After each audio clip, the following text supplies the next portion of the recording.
5, 4, 3, 2, 1, fire.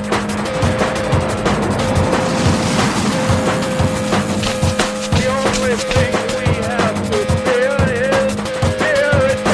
Mile 18. This is Endurance Nation. Hello there, and welcome to another episode of the Endurance Nation podcast. I'm Coach Patrick, your host on these different episodes that cover interviews with our members and with industry leaders, as well as regular topics that are pertinent to endurance athlete success. This time around, it's getting close to the fall, and I wanted to let you know that our season is kicking off on November 1st. That's right. Endurance Nation works through seasons, and our winter training program kicks off in earnest on November 1st.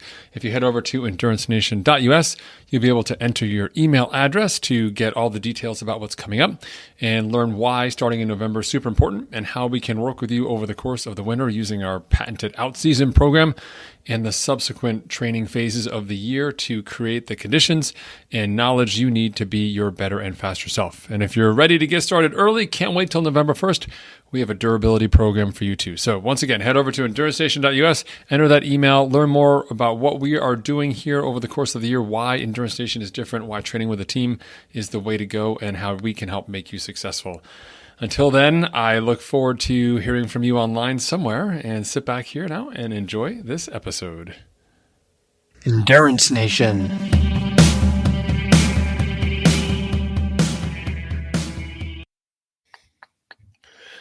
Hey everybody, what's up? It's Coach Patrick, just jamming along with some tunes here today. Before I do my next weekly cast for you, this week we'll be talking about exploring a new sport adventure.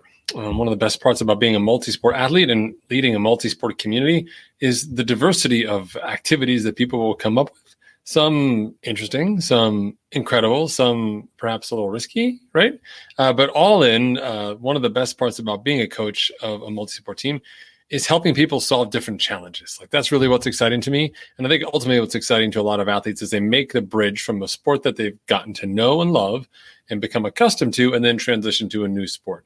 Having variety in your sport is actually really important. So while we do want to focus and specialize, and specialization brings its own rewards, also a lack of diversity can be a consequence of that specialization. And by lack of diversity, I mean you're simply not doing different movements, you're not exploring different pathways, you're not learning at the same pace at which you learned early on. So when we learn something new, like let's say you and I decide to take up woodworking, and because we're best buddies, like I love being your buddy, you're the best, and we want to do some woodworking. Well, we get new tools, we're going to get the workshop set up, we got to figure out how to use them, how to clean them, what they cut like, which tool is the right tool for the job. There's a ton of learning, right? Like like neurons being like on fire, like new pathways being burned, new connections as we're figuring this out. But after a while, you've learned those skills, and maybe there's like a little bit more to learn. But after the first 6 months, you've learned almost everything there is to learn. And then it becomes a matter of honing your skill, right? Becoming more precise, more detailed. And the same thing happens from an athletic perspective as well. We start a new sport, we perform, we learn, we refine, we eliminate the things that are not good. We have more of the good stuff, and eventually we get to a place where we're pretty darn good at what we do, or at least we're getting out of it what we want to based on what we put into it. Now, new sports give us an opportunity to rekindle that learning process and to also dive into some new aspects of your own physiology, perhaps understanding your body and how you function and how you perform in a way that's different than you have to this date, simply because you've been in this sort of one path or one lane highway before. So new sports are actually an important part of becoming a well-rounded athlete, which is to say, doing things that you're not good at is sometimes as important, if not more important, than doing things that you are good at. Simply to just learn new skills and, again, have a different perspective, right? You may think that you're a super strong runner, but maybe you're only strong running on road and not on the trails, right? Trail running is very different. You may feel like you're a very fast cyclist, and you are with like a $10,000 bike and $2,000 wheels and perfect skin suit, but you're not fast at all if you're off-road, right? Or if you've got to do something else. And so you're good at some elements of a discipline, but new sports bring that opportunity to branch out. And it really matters, from a developmental perspective. For example, the U.S. Olympic Committee recommends that athletes don't specialize until they're really 14. We want athletes to take a variety of different sports because they're going to learn different skills. We really don't know what athletes are that adept at or into until a certain part as they age.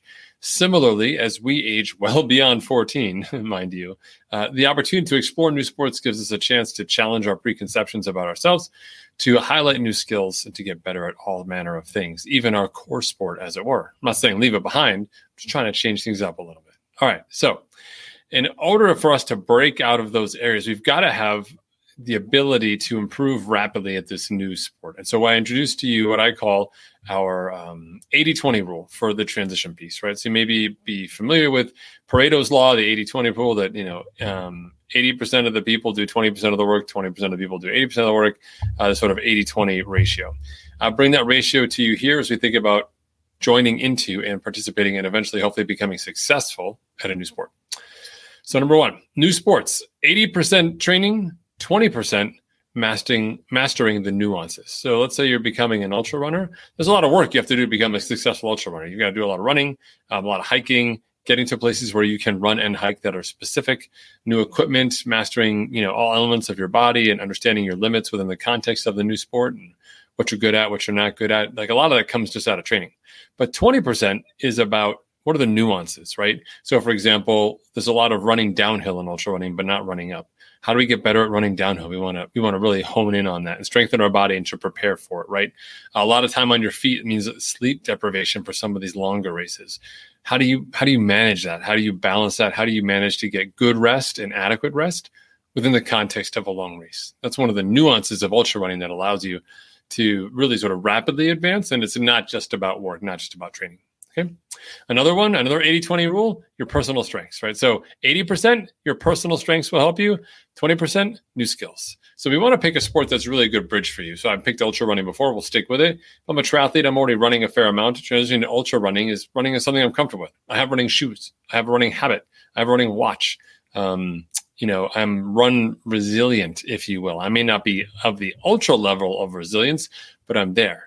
The 20%, that comes from new skills. I mentioned earlier about that running downhill piece, right? So there's a new skill you have to develop that has not been important to you before. Maybe, for example, wearing a Camelback and hydrating on the go is actually a new skill for you when really didn't do a lot of hydrating on the run in your Olympic distance triathlon career. You just waited for aid stations or just ran and got home, right? So all of a sudden, there's some new skills that matter.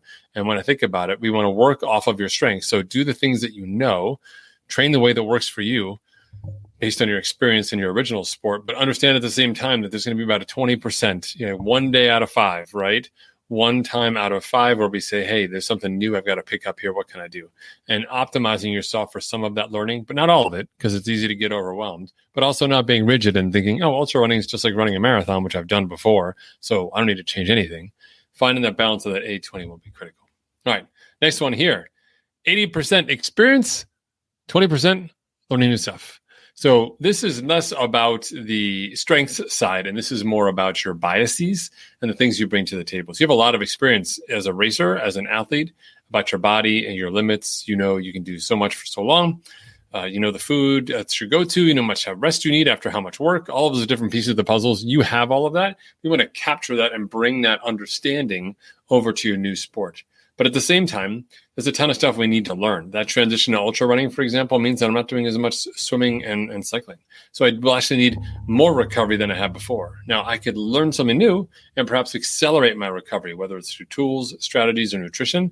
But the old way where I counted on easy swim days or easy bike days to kind of fill in my time, no longer an option because now I'm in the ultra run mode and I'm doing so much time.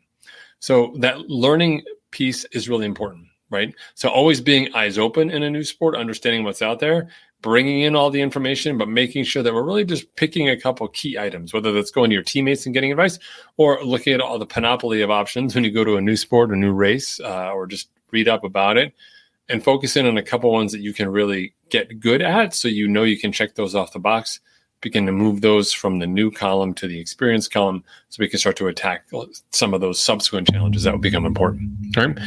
And then last but not least, new sports, 80% learning as you go, 20% dumb luck. So you're going to sign up for a race. Say we do this ultra 50-mile race on Catalina Island.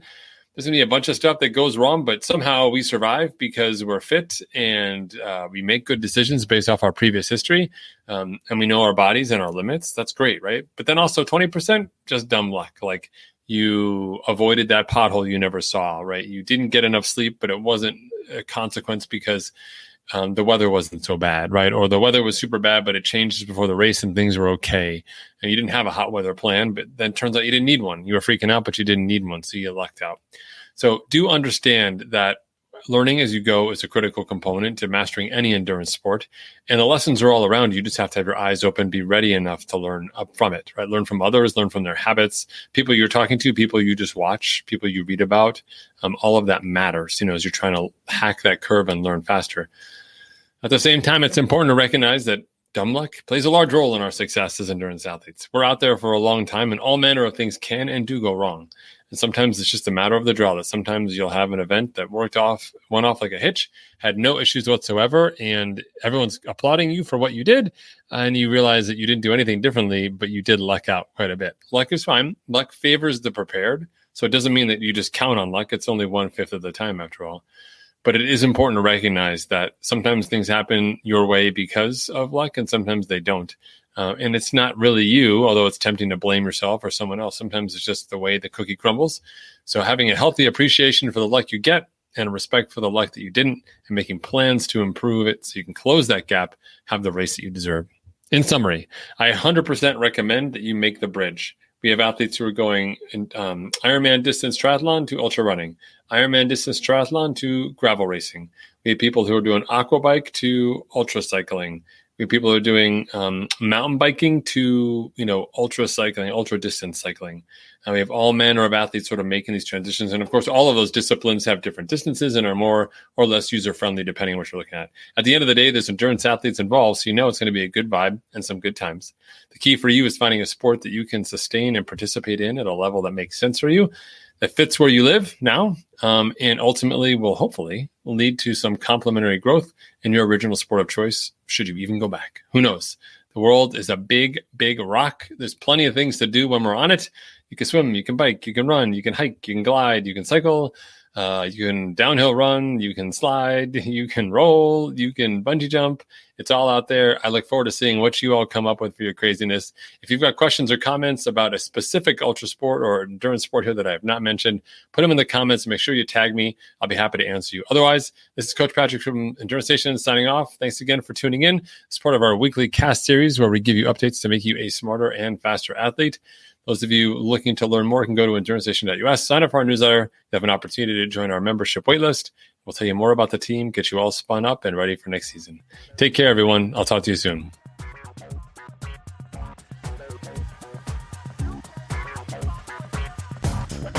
For more information about Endurance Nation, visit us online at EnduranceNation.us. The provided music is from the Podshow Podsafe Music Network. Check it out at music.podshow.com.